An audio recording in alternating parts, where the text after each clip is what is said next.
Today's tutorial is an impromptu makeup look. I am using the Revealed 2 eyeshadow palette by Costal and this only came out on the 3rd of June. As some of you will notice, I have gone darker with my hair again.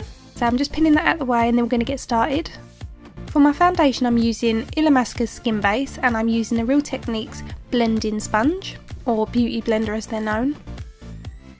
I've run this sponge underneath the tap just to make it nice and spongy, and it kind of doubles in size and becomes more supple. And you'll find this gives your foundation a much more flawless finish just by stippling it on. You're not dragging up any dry skin and it just gives a really nice airbrushed finish. I'm making sure to take that right around the hairline, across the eyelids and down the neck. And once that's on, we're going to go in with some highlight and contour. This foundation does come up quite pigmented under this light, but it's not like that in the flesh. They are really nice foundations. So for the contour I'm using shade 14, which is a dark brown. So I've mixed that in with a little bit of my own foundation and that's going to lighten it slightly, so it's just a couple of shades darker just to create that nice shadow. But I'm stippling it straight away. The reason for this is because it is the dark shade, I don't want it to set in place, I just want to blend it straight away.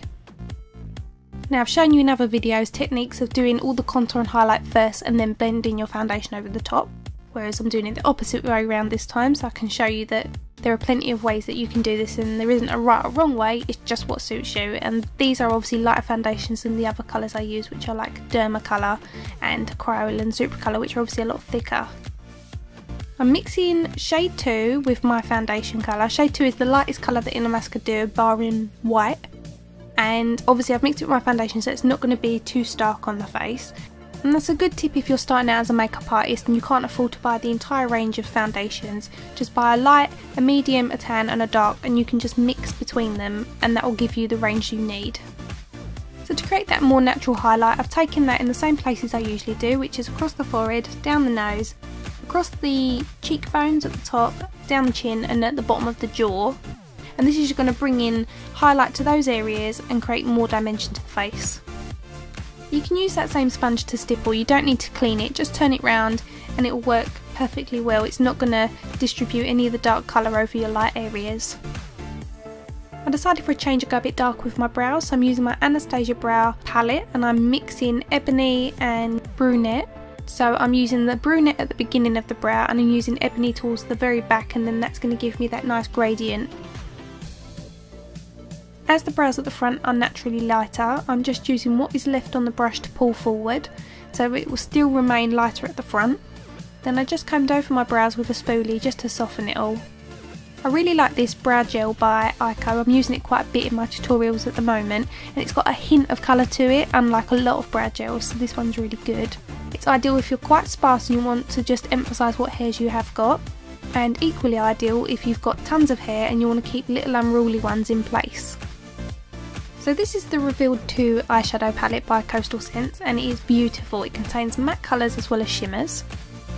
Over the eyelid to begin with, we're going to be using the third colour in, which is a shimmery peach colour and it's beautiful. And then on the inner corner we're going to be using the first colour, which is like a shimmery vanilla.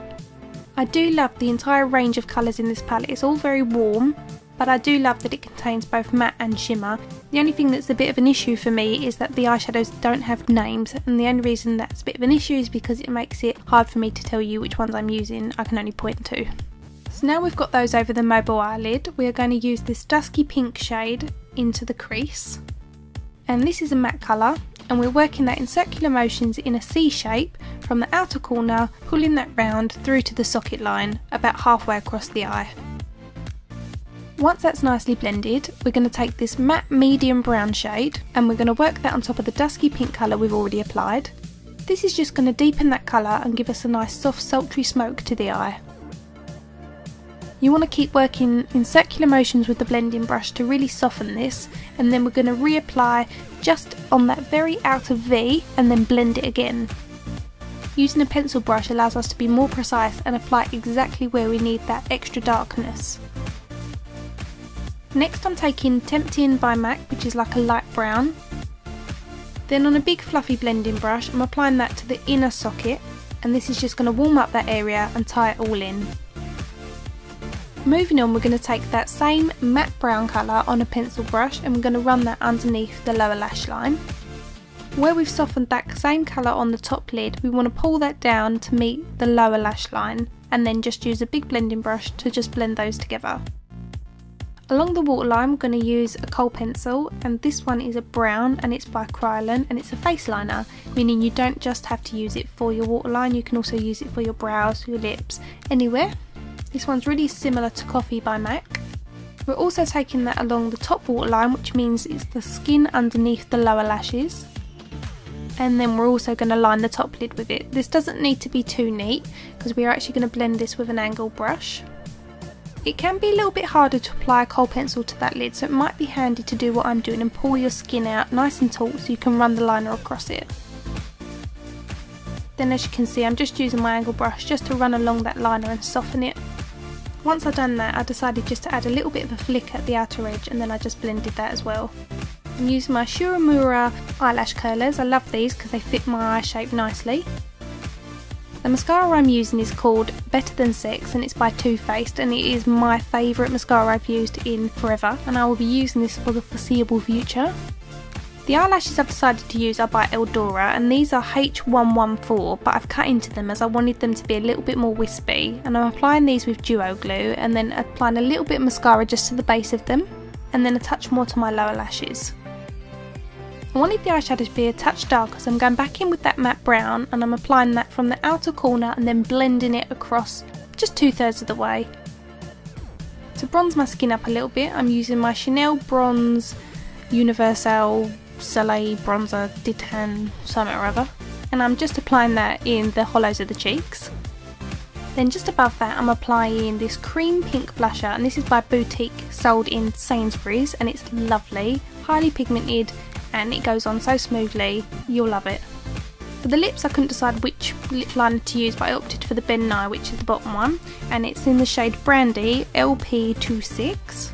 If you follow me on Instagram, you'll see I put a little behind the scenes selfie up of my makeup look after this, and the lip colour just looks so lovely with this eyeshadow, but on camera it really doesn't do it justice. It looks overly pinky and it doesn't look like that in the flesh.